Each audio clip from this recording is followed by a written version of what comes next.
Cobalt muammo to'g'rimizda. Oporniyni yeb tashlagan. Ko'rinishi uchun mana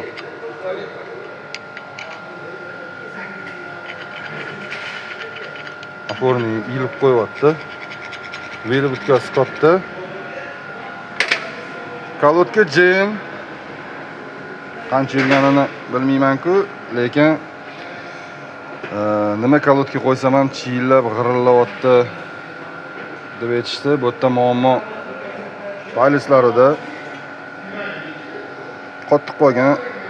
Umuman yurmayapti. Mana ko'rsanglar bo'ladi.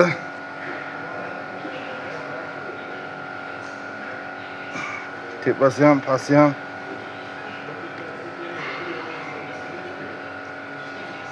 xo'p, kalotga boshqa qo'yamiz, supportlarni qilib, oporniylarni chaqlab beramiz.